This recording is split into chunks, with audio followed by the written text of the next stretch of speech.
Welcome back to the Gothic Heart. Today we have an exciting episode with our guest. This is Jenny Flora Wells, and she specializes in holistic healing. So that means we're going to talk about healing the mind, body, and spirit all together. Issues and trouble fitting in or relating to family, friends, romantic relationships, all of those things. We're going to hear from the expert on how best we can communicate and heal and learn and become our best self. So I'm going to turn it over to Jenny for her introduction. Take it away. Hey, it's Amity, welcoming you to the Gothic Heart, where we explore how to fully embrace your Gothic and alternative self in love, life, and everything in between. Whether you're navigating the dating scene, in a relationship, or celebrating your individuality solo, this is your spot for tips, inspiration, and my own journey from a courtroom attorney to a hollow wedding host. So grab your favorite drink and let's dive in.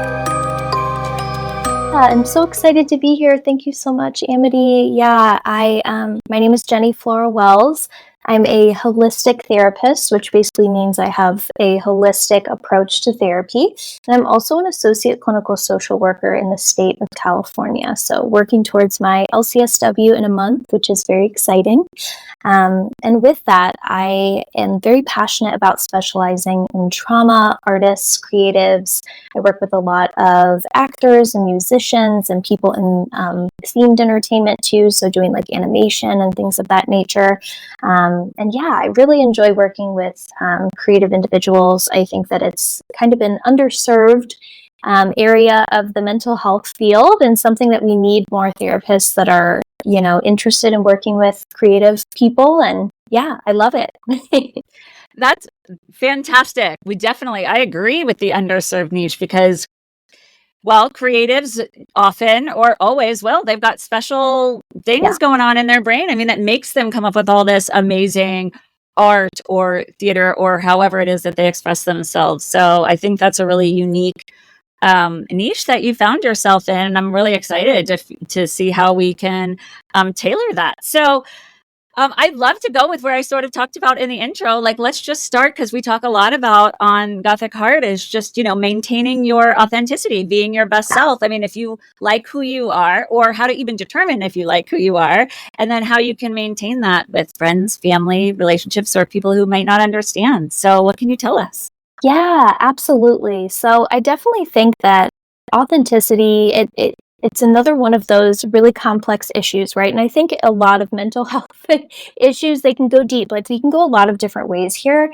But I think at the core of it, it is figuring out, it really is discovering who you are inside. As cliche as that sounds, it's really going to that like root cause, like the inside of the onion, right? Not only with healing, but also in discovering like who you are, what you like, what you're interested in, and also what that looks like for you in terms of providing that authenticity for yourself. I think your story, especially Amity, is really inspiring. Being somebody who was an attorney and like wanting to find more of that authenticity within yourself and within that world, I think is so wonderful because it's a classic example of like, having a career that is typically seen as like a very black and white, like very structured, career, and finding your creativity, within that world, which I think is so cool, and inspiring to other people who might want to do the same. Now, with this in mind, I think it runs very deep, but what comes up for me specifically with authenticity and like healing and holistic stuff as well, creativity can be connected to the inner child, right? And so a lot of the kind of self-discovery that I do with my clients in our therapy sessions is like, what does it look like to get in touch with that inner child again? That child who was just overflowing with creative ideas and expression and this kind of bravery and just like not really a care in the world with like the way that we expressed ourselves, right? And like willing to try new things, all the things. And so it's like, how can we get in touch with that again? Because that is something that's still inside of us, right? We've just grown older, and we've grown up in a society that is very much in line with turning that inner child off, right? And so that's so that's where I kind of like to start with, connecting, healing, with also finding what is authentic to you. And a lot of that really can be linked back to our childhood and what we were interested in as kids and what kind of sparked that fire for us. So, yeah. That makes a lot of sense. I have 3 daughters, and I'm, getting them fun stuff. Our house is rainbows and glitters, but also spooky and eerie and dark. Oh, I love that. That is they're so always fun. No, it really is. It's like, Barbie sparkles are like pink and purple, and then, Buffy the Vampire Slayer, and then, like, the creeper coming out the wall and things like that. But what's always so interesting is they're always like, well, how do you know what we like? You always get what we like. And I was like, because basically I'm you. Like, we like all the same things. Wow, that's powerful. I must be in, at least, it's like, especially since I've had kids, really back in touch with my inner child, because all of those fun things that, that I'm getting them or playing with them, Barbies, Bluey, whatever it is, I find just as fun as them. So that's a really good point. And I'm hoping that this podcast, or bringing professionals like yourself on, will help people be able to do it before they're in their 40s, which is how long it took me. So I'm hoping that people can, get that done ahead of time. So let's say someone is coming to you for the first time, and you said you start to work on inner child and things like that. And I do love that, because think about how much I'm just thinking about my kids and how, they'll just bust out dancing anywhere and, shout and have fun. Like, we wouldn't do that, just like hanging out or in an elevator or something. So I love that piece, thinking about what you said. But so that's where you start. Once someone is in touch, or they're feeling better and they're feeling good about themselves, then what do you suggest they do for the people around them that may not be as happy with their new persona or their newfound self? Oh, I love that question. Yeah, and that's definitely such a huge piece, right? Not only with creativity, but just being authentic to yourself too, right? Like, however that looks like for the individual. And obviously, that's where boundaries come into play. That's where kind of these parts that come up within us of doubt and shame, of expressing ourselves and of being, genuine to who we are. So I'm going to kind of give 2 responses to this question, because again, I'm a very deep thinker, and I think there's a lot of ways to go about this, because it's really difficult. And I think all of us have experienced this at different times in our life, but it's especially difficult when it has to do with identity and expression. So specifically, if we are talking about relationships and our connection and our co-regulation with the people around us, right? Kind of coming back to that somatic approach and holistic approach, we are constantly soaking in the energy and the facial expressions of other people. So even you and I talking right now, we are co-regulating, right? Like, I'm smiling, you're smiling, right? We're having a good time. But we're doing that based on each other's energy, right? We are co-regulating in this space. If one of us were to respond and maybe have like a shock on their face or whatever, you would notice that the energy of the other person would change to, a certain degree, right? Because you are co-regulating and responding to how the other person is as well. So with this in mind, if you are somebody who is trying to express yourself, finding happiness, with what feels authentic to you, and the expression that you're getting from other people is a different type of energy, what's going to happen? That's going to affect how you're feeling. And also that doubt and shame. Yes, and then the doubt and the shame come in, right? So here's me connecting these together. So, that's kind of the first thing, right? Is like, how is it affecting us, right? Because at the end of the day, there are things that we can do with setting boundaries and, having conversations about authenticity with the people in our lives. And at the end of the day, we can only control ourselves, right? So that's a lot of what I do in my practice too, is while boundary setting and connection and having these conversations is incredibly important. It's also important to show up for ourselves and have these inner conversations, because we can't control how people respond. So where I would go then with this shame, right, and this doubt that's coming up with being authentic to ourselves and having this expression and doing what we love, is I do something called internal family systems or parts work. So the terms are used interchangeably, which is why I provided both, but it's typically called internal family systems. And basically, it is all about the multiple mind. So instead of looking at a person as only having this one brain, right, you typically hear, therapists saying like, oh, you feel this way, you're feeling anxious, you're feeling depressed, feeling shame. In internal family systems, we see these emotions and these experiences as parts, right, or defenses that are coming out to protect us. And what happens when we can kind of identify and take out these individual parts and see them as characters? So again, identifying with my creatives, kind of in their wheelhouse as well. So basically what we would do with like shame or doubt is we would see them as these parts, right, that are characters, as we can personify them and see them as separate, because they are. Like Inside Out?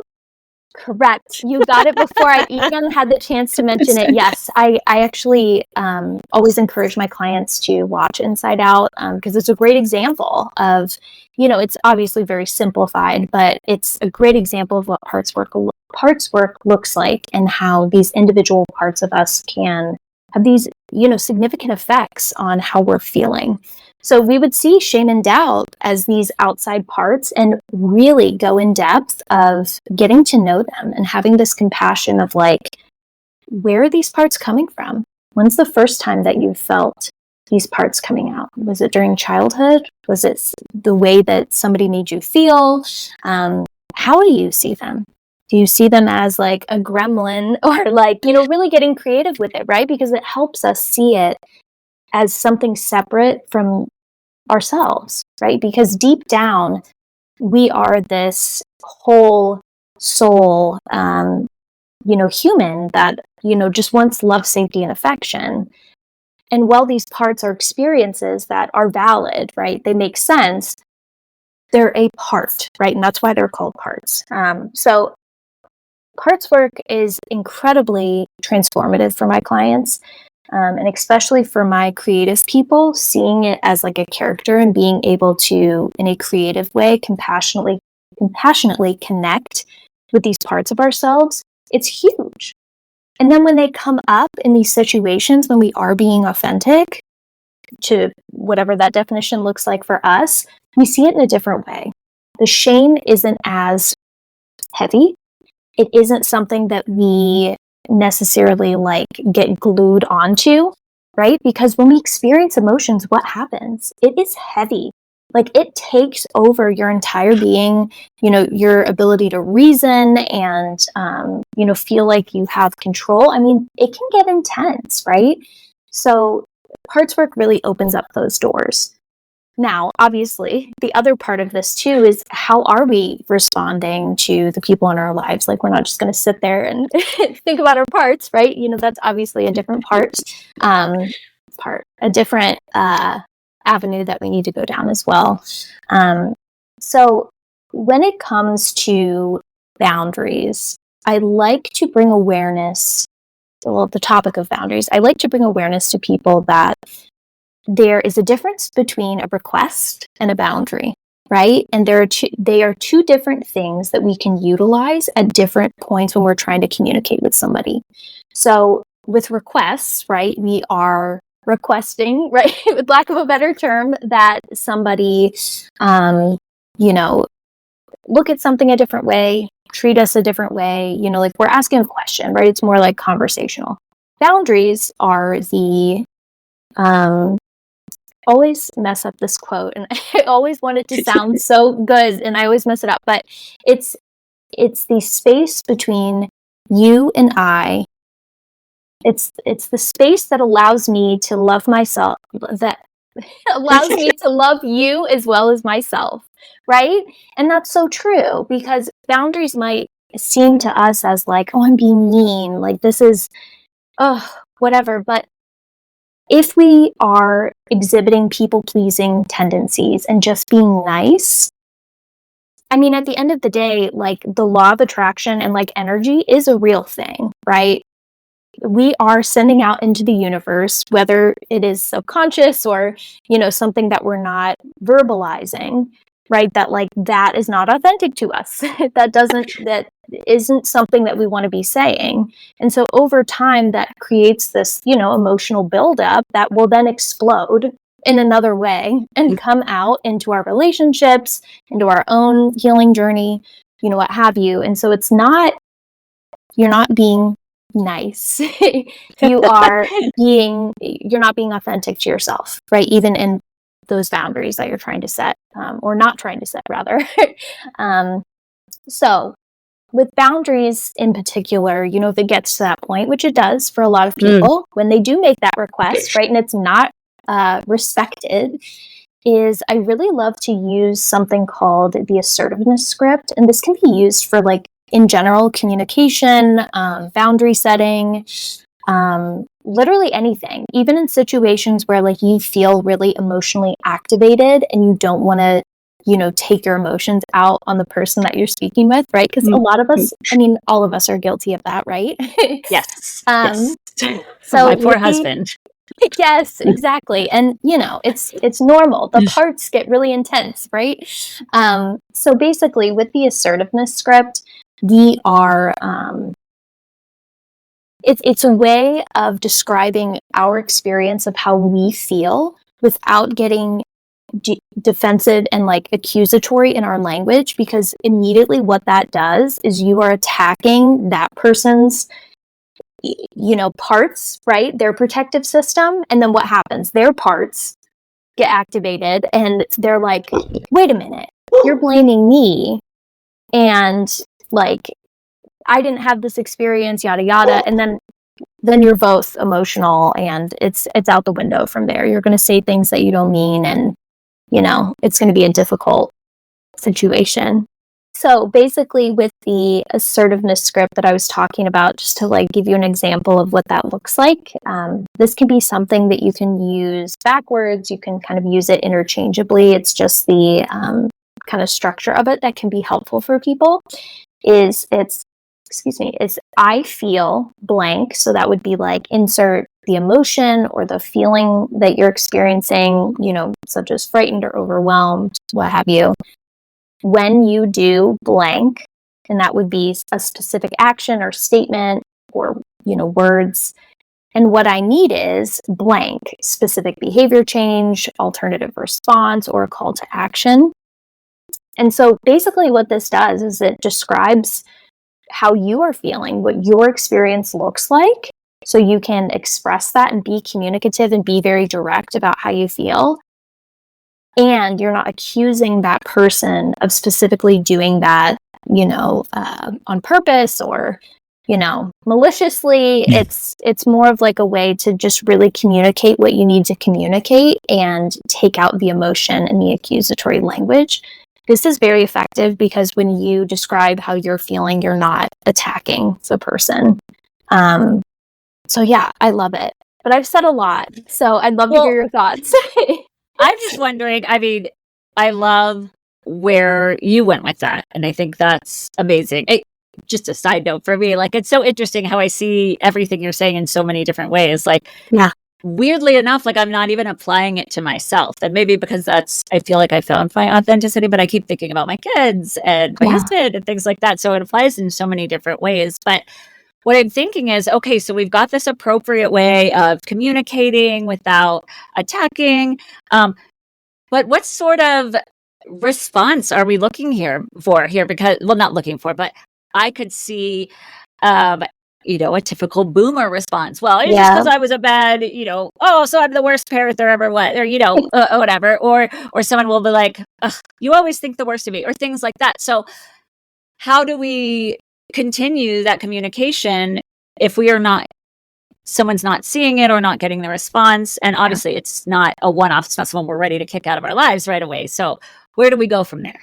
Yeah, absolutely. I think that's when, boundaries become more like the scary boundaries that people see boundaries as. And I'll be real, boundaries are, I think, some of the hardest things, in the mental health field and, in people's healing journeys that they really have difficulty with, because I think it's hard, especially for that inner child, right, who has, all of us have wounds in some way, shape, or form at different severity of wanting to be accepted, right? We're communal beings. We want to be loved. We want to find that acceptance. We want to have that community, right? And so it's really difficult to experience that rejection, not only in community circles or from our family, but also in our own authenticity. So this is where it gets difficult, and where parts work becomes much more detailed, right? Of really getting in touch with that shame and that doubt and that need for control too, right? The control of like, well, I want them to respond the way that I want them to respond. And the difficult thing about it is we only have so much control. Mm-hmm. And that specifically, I think, is the most difficult piece of the way that people respond, which happens to a lot of people in terms of identity. And so I think the things that I like to remind people of as they are practicing healthy communication and, doing their own deeper healing work is knowing that you have a right to say no. You have a right to create space for yourself if you're feeling like you are being disrespected and that it's becoming a very negative environment to converse in, right? And that you have a right to enforce said boundaries even when others don't approve of them. And you have a right to ask for what you need. Now, with all of this in mind, and this is so difficult to talk about, right? Because you want the therapist to be like, oh, this is the magic hack that is going to get everybody to receive. Magic hack. Yes. Please. To get everybody to, snap with it. But it's the more that you practice the fact that you only have control over yourself, the more empowering it becomes and less scary. It really is one of those things where it's like, if you really peel back the layers of that, what is it that's bothering you more? It's those inner parts that are getting triggered based on that person's response versus what's actually happening on the outside. Right? Because we are humans. Like we want to be loved. All of us do. We all want community. And so when these things happen, it is such a dagger. But it's sticking to those healthy boundaries and knowing that boundaries, right? Going back to what I said earlier, it is the space where I can love you and I at the same time, And without that, it's not a healthy relationship. And you do not have to subject yourself to a negative environment if it gets to that point. And that's what boundaries and talking about boundaries and why they have become so big in the media, the significance of them, but they are difficult. So I just want to validate all of that because I know that probably people are listening and they're just like, oh, another person telling me that, sometimes it gets to that point, but it is hard. So it is. I mean, and I really struggle with boundaries. So what you're saying is really, really speaking to me. And, I hear, and I know that, and I say, especially to myself or to whoever, like, and I have a right to, protect myself and all of these things. And I just think it takes more practice because then in the end, something will happen and I'll revert back or people pleasing self or, et cetera. It's much easier. I don't know if easier is the right word now that I have children, because a lot of the times I'm putting boundaries for myself because it's going to benefit them. So I have space for them. So it's a little bit easier now than when it was just me. But I think it's just practice, because I'm thinking I'm better at it than I used to be, right? So the only difference is once I recognized it and started to practice it, but it is hard. And I definitely don't I don't have it down by any means. Absolutely. And I Such an think all of us, oh, sorry to interrupt you. No, I'm just gonna agree. Such an important part. Yes. No. Continue. Yeah, it's I think, and of course, the train, it just my train of thought just like flew away right as I was about to speak. But yeah, I think that, oh, this is what I was going to say. Our brains and our bodies, like, we're very ancestral in nature, but we live in a very technologically advanced society that's very hectic, right? And especially right now in 2024, I know that this is a very tough time for people. We're soaking in, so much news and, things in our own life that are very negative, very emotionally charged, like, and with this in mind, Frank, there goes the train again. my own brain, my own creative brain. It's going away. It's thinking about too much at once. Back. The train came back. It's keeping in mind that it takes time, just like with learning to ride a bike or learning to drive a car, that, our bodies and our brains have created these patterns that we've been doing over and over and over and over again for our entire lives. So if that is people-pleasing tendencies, it's going to take some time to unwind those neural connections in the brain, the way that the body is accustomed to responding, and creating a new pattern, right? And so that means little by little unwinding those neural connections and creating a new pattern. And knowing that our brains are neuroplastic and our bodies are very receptive when done in our window of tolerance to grow and evolve over time. And so it's having that compassion for yourself too, that like it's these baby steps that over time of practicing them over and over and over again, you create a new pattern. All right. So there was some science behind my practice and continue to do it. Neuroplasticity. Okay. Yes. Great. Well, so there we go. Well then, so that's good. What do we do what if someone is not willing or interested in working on themselves or that practice? Is that maybe the time for therapy or mental health work is not for them yet? Are they just going to reject it? Or that's a great question. So when you say that, are you talking about maybe somebody who is like aware of boundaries, they're aware of like therapy and healing, but are kind of at a point where they're like, I don't need it? Or is it more so about like, I feel like I can't do it? So I don't think it's either. Or what? I mean, obviously, yes, there's those people, but yeah. I think meaning is, what if it's someone who's just like, well, life makes me do all these things and nothing's going to fix that.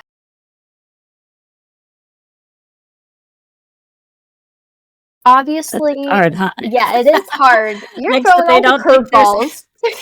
So like, it's just like, well, sort of like that woe is me almost, right? Well, I mean, it doesn't matter how much I work on myself. Everyone's still going to do this and it's going to make me do this.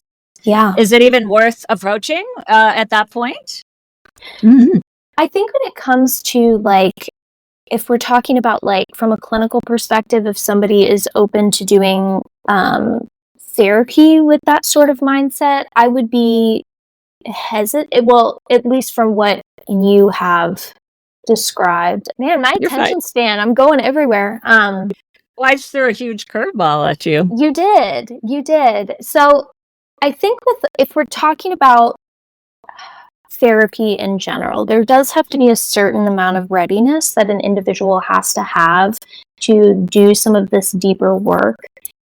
That doesn't mean that there's anything wrong with them, right? It doesn't mean that somebody is not able to heal. It doesn't mean that somebody can't do, self-discovery work, right? It just might mean that they're in a period of their life where they don't feel open to doing that. And that's okay. Obviously, everybody has their own, what's the term? Self-determination, right? Of what they choose to do, not only with therapy, but the things that they want to do in their life, right? If you feel like you are one of those people where you're just kind of feeling internally that you're not quite ready for some of that deeper work or working with a therapist or maybe you just want to try stuff on your own too. There's people like that. I know that the economy is really struggling, and people are struggling financially too, which is a barrier. So with that in mind, I do have one resource that I think would be cool for people who might feel like they are more introverted in that way. There's actually a book called The Artist's Way.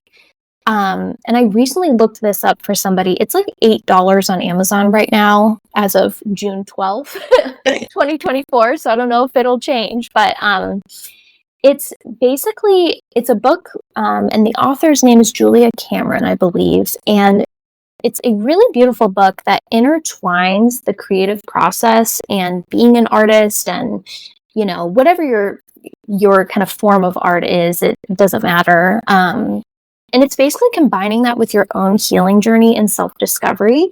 And I think that it really speaks to authenticity too, in different ways of like, what does this look like for you? And it provides a daily practice too. I haven't done it myself yet. I've been way too busy to do it myself, but I have had clients who have used it. I've had friends that have used it that have just been completely shocked at, the things that they were able to uncover from themselves. I've also heard too that it can be really good for like that artist block where you kind of feel like uninspired or just kind of bogged down by like parts or emotions or what have you.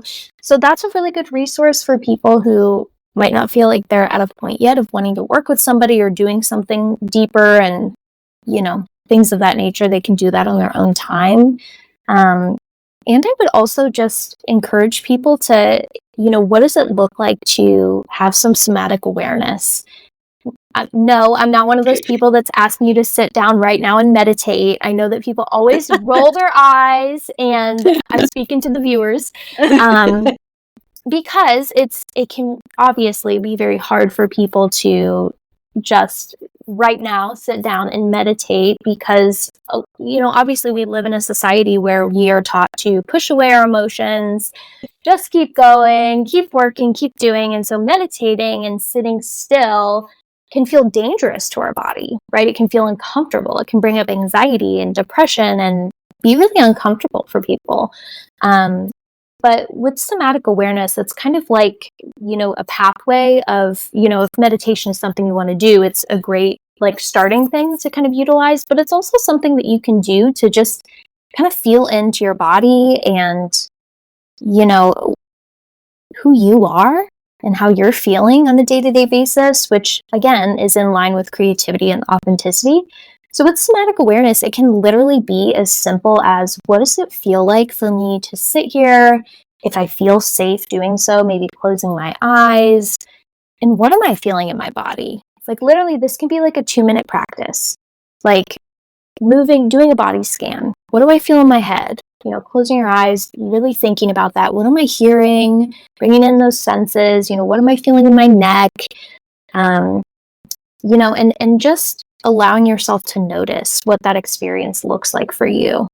And it sounds so simple, but the more that you practice observing and noticing and having that curious observer that's showing that compassion for yourself, things can drastically shift with the way that you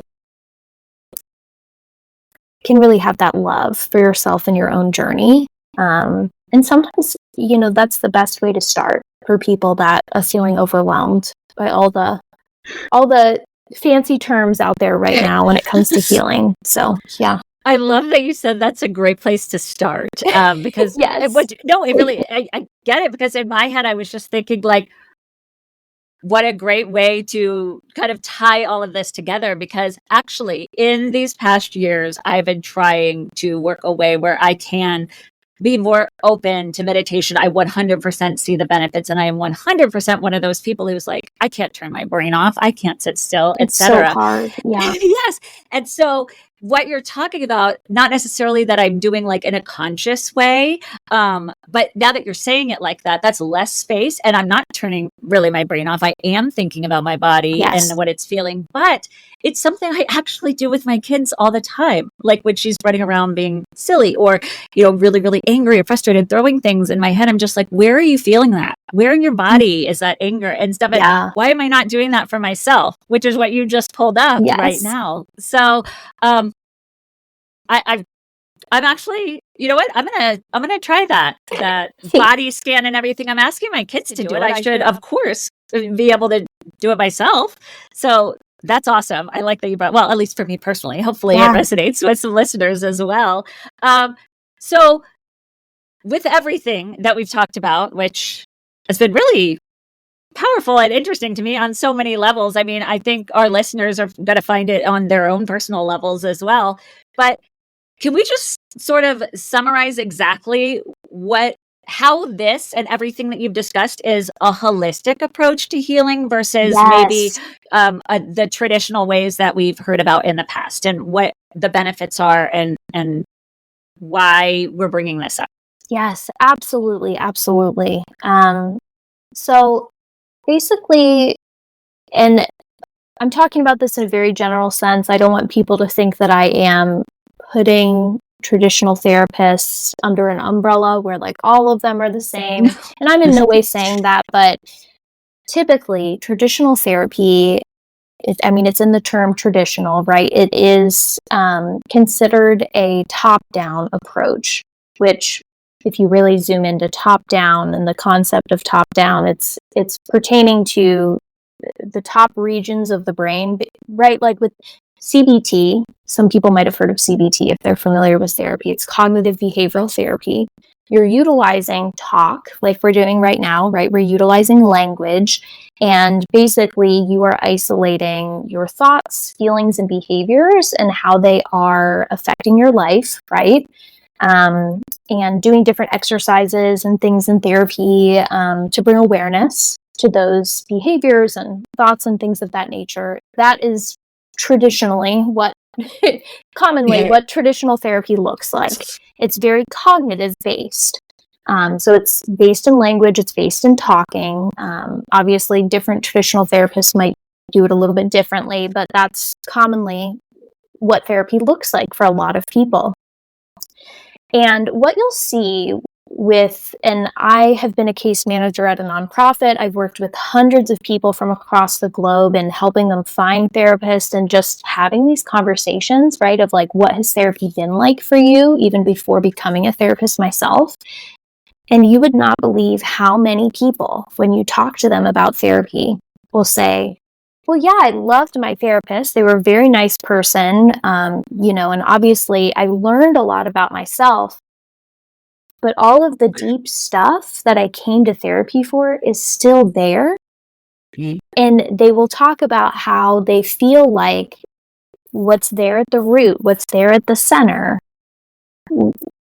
they they didn't make any progress in that area, right? So sure, they came out with a better understanding, maybe more self-awareness. Obviously, that co-regulation and that community aspect in therapeutic rapport is huge. So that's not to say that traditional therapy doesn't have benefits. And holistic therapy can be that missing piece for people, not only that haven't gone to therapy, but people who've been in therapy for so many years and are not seeing the change that they want to see. So with holistic therapy, typically, we are seeing it, basically it's a bottom-up approach. So we are actually targeting the bottom part in regions of the brain, right? And then moving upward. So it's not to say that we're not utilizing talk, right? That's how we communicate, right? So there is a portion of holistic therapy that is talking, right? Because we utilize that to communicate with one another. But we're also bringing in body-based techniques and seeing the person as a whole being, right? And as a social worker, this is something that I'm really passionate about because social work in general is all about seeing the person as a whole being, right? Like, we are not just our mental health issues. We are also systemic issues in society. We're also culture, race, identity, gender. We're artists, we're creatives, we're people that have a more mathematical brain. I could go on, but there are all these different things that contribute to the mosaic, the musical composition of being a human, right? We are mosaics. We also bring in everything from intergenerational trauma, right? What's the trauma that our mother experienced, our grandmother, her mother? We inherit all of it. All of that comes in the family lineage to ourselves in some way, shape, or form. And so, in my eyes, and this is just my opinion, I think we're doing the client a disservice by not recognizing all of the things that makes them a human and individualizing treatment plans to specifically meet their unique needs, their learning style, their interests, their hobbies, right? When I have somebody who is a creative or an artist, I bring in visuals to describe what I'm talking about. I do a lot of psychoeducation, right? Because I would say most people who come to therapy don't know what you're talking about, right? Because it's like a different language. So there's a lot of therapists that will use all this language, and clients will leave therapy being like, I don't know what she's talking about. And like, how do I implement this into my daily life, right? And adding on to all of this, at the end of the day, the importance to me in being a holistic therapist is helping you discover who your inner healer is, who that inner child is, who you are, so you can go to therapy for a certain period of time, right, and actually go on and be able to heal yourself, right? In my eyes, the goal of therapy is to not be in therapy for your entire life. I think that's doing the client a disservice. And if I'm having the client in just talking, in my eyes, that's not what they need to truly and deeply heal and understand themselves authentically. So yeah. That was a beautiful, all-encompassing answer of Thank why this approach is so important and so effective. So that was, I mean, because it was also for me, I researched and read all this stuff when I knew you were coming on and looked at your stuff, but I don't think I understood it in the way that you just explained it now. So I know. And that was amazing. There's only, it's kind of one of those things too that you have to experience, because with holistic therapy, now that was kind of my explanation, there's a lot of different modalities that we use, right? We have specifically people who are more holistic in this field. We have an eclectic lens, which means that we are weaving in different modalities together based on the client's needs. So like, for example, I offer EMDR. EMDR is eye movement desensitization and reprocessing. So we're utilizing the body's natural process through bilateral stimulation, which is engaging with the right and the left hemispheres of the brain, similar to what happens to us when we're sleeping with REM sleep. Our eyes are moving back and forth to process past trauma and past distress, right? So that might be a holistic body-based approach that would be beneficial for certain individuals. Now, I also offer, meditation, right? We talked about parts work earlier, right? That can be very beneficial. And it's all about the person that's sitting in front of you, right? And also, what's going on for them outside of therapy, right? You're with them for 1 hour. And their living situation, their financial situation, all of that is affecting them on a mental health level, on a physical level, what have you. And so what kind of community circles do they have available to them in their city, their town, if any, right? Some people live in rural areas where it is sparse. And so it's like, as a social worker, I try my best, and it can be hard with, having that work-life balance, which is very important to me. I have a whole part of my website that is just resources for people to utilize, because I understand that it's not just therapy.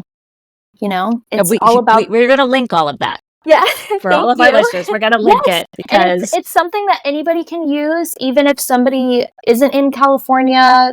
somebody's not working with me, anybody can use it. And I'm constantly adding new resources to it because I believe in as much accessibility as I can, and making these things available to people, right? Because there are things out there that we can utilize that can help in our healing journey, even if we don't have the financial means, the time, right? You being a mother, you understand, being a mother, having, additional responsibilities. There are people out there with multiple jobs right now who are barely making ends meet. And they're sitting here like, well, I want to heal, but I can't right now.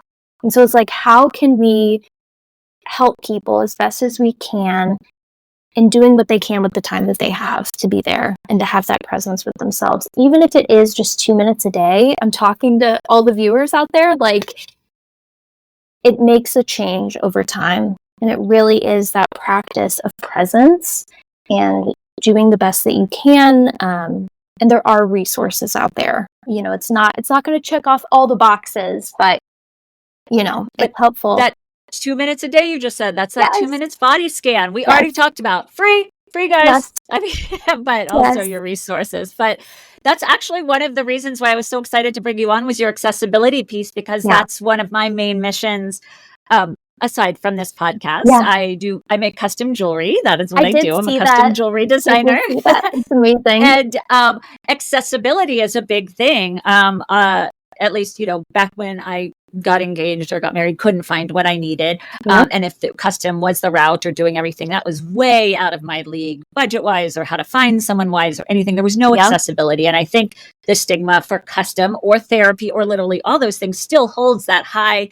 Well, that's only for celebrities or, whoever. It's only for someone. But like you're saying, my mission was to make custom jewelry accessible for everyone, and that looks different for everybody. And yours is how to make that accessible for everyone, and what that looks like is different for everyone. So while it's completely different fields, there was a big correlation in our mission on how we help people. A lot of people don't see jewelry as helping, but I do see it as a way to express your individuality, etc. I felt the difference myself as an attorney when I was able to make my first piece here. So there is a lot of correlations here. When I was able to make my vampire fang ring, but it would still be okay to wear in a courtroom, but I knew it was vampire fang. Oh, so I love that.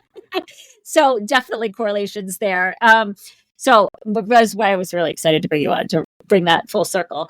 The last thing that I want to, because I could literally talk to you for like the rest of the day. I know. Right? I get all this free information and advice and all these things, but we're not going to do that. So lastly, I just want you to sort of go over, I know you do a lot of online work, so that helps with your accessibility. Definitely, right? For rural areas like you were talking about, or people in other states. So if you could just sort of sum up like how you're available, where you're available, if our listeners want to contact you, and sort of what kind of things you can do to help, and just so they know, because people are going to ask. So. Yes, absolutely. So, and I know the therapy world is very confusing. It's hard to find a therapist. It's very just a lot for people. So right now, as of June 12th, 2024, and I will contact Amity to update the bio when things change, because things are rapidly changing in the country in terms of accessibility. I'm currently offering therapy in the state of California. So that means that the only people that I can see as of right now on this date are people that reside in California. Now, I am about to get my LCSW, start my practice individually, and get a license in Ohio. And Ohio is about to pass the Social Work Compact, which is basically going to make it so clinicians that live in Ohio can work in all the other states that have signed the compact. I definitely encourage anybody who's listening to this, even if you are in another state, to stay updated with that kind of stuff. It's passing for counselors and things of that nature too. And so that can make it so you can possibly see another therapist in another state once all of that is passed. And it is rapidly expanding. So that's going to be amazing for accessibility and finding that perfect match for you, right? As finding a therapist. And I know that's really important for people. And quick note, so the listeners don't have to go do their own research research. We'll make sure that we keep the notes for this podcast updated as far as your information. Yes. If you are expanding past California or Ohio or what's happening. Absolutely. So and I will reach out to you to update that. And of course, my website is accessible for all people, whether or not you want to seek out therapy or not. I'm rapidly expanding on my resources page. And I also have a professional TikTok that I have been trying my best to utilize as an accessible space, right, where people can go for these little tidbits of tips and practices and things of that nature that they can implement into their routine. So I will send that over to Amity too. And oh yeah, we're going to link all of that. Yeah. Okay, great. Last question. Do you have, I mean, for someone who may not fit in the states that you're able to help right now, do you have connections in other places, or is that part of the resources on your website for them? Oh, that's a great question too. So I would definitely, and obviously this gets very complicated, right? Because some people seek out therapy out of pocket, some people do insurance, and right. all of that is complicated. Yeah, it's a lot. And I validate anybody who's frustrated with the process. I'm frustrated being a client and a therapist. Yeah, it's a lot. So I would recommend, I always recommend that people seek out free consultations with therapists that they find. Some therapists do not offer free consultations. They're usually like 10 to 15 minutes usually. But they are a really great opportunity to like sense the vibe, ask a few questions that are important to you, because believe it or not, they can be like a really big indicator on if you would vibe with that person. I would recommend that whatever therapist that you find to ask about a free consultation. Now, not all therapists offer them. If you can do them, I recommend that. Some different places that you can search for a therapist, especially if you are limited on like budget or you really want to find somebody that's in network with your insurance. Check out Psychology Today. It's not foolproof, right? I know there's a lot of people that don't respond back or it's outdated, but it can be a good way to find people that are in network with your insurance. And then if you're looking for somebody low cost who's maybe an associate, it's typically people who are, don't have as much experience, but that doesn't mean they're not, sorry, it's going off again, that they don't have, that they're not a really good therapist, but it's called Open Path Collective. But Open Path Collective is really cool. And right now it's capped at $40 to $70 per session, which being real with all of you, like that is amazing, incredibly low. When it comes to sessions. I live in Colorado and things are very expensive here. So absolutely. That's an amazing price. Yes. And I know that and maybe listeners don't care, but for me, when I'm trying to find them for my kids, when I was trying to find therapy for my kids, like literally everyone's full. Nobody's taking new patients too. So there's just like another level. We worry about insurance. We worry about cost. We worry about this. Oh, and then also nobody has a Yeah. But that's neither here nor there. Again, out of our control. Yes. But it's just crazy how, like, as a society, we want to work on ourselves, especially nowadays. Maybe not, 50 years ago, but nowadays we want to work on ourselves. Yet there's so many barriers, right? There so really I love are. the accessibility. There really are. And to anybody listening too, who's like really frustrated with the process, and anybody that might be listening to you thinking like, oh, therapy, I'm totally against therapy. Therapists have made it so difficult for me to seek out care because they make their rates so expensive and stuff like that. You're valid for feeling that way. And it's the insurance companies and it's these higher ups that are making it difficult because therapists don't get that full fee. Especially if they work for a group practice, they're getting like half of that, if not more, cut out of that. And then you have all this overhead that you have to pay for too.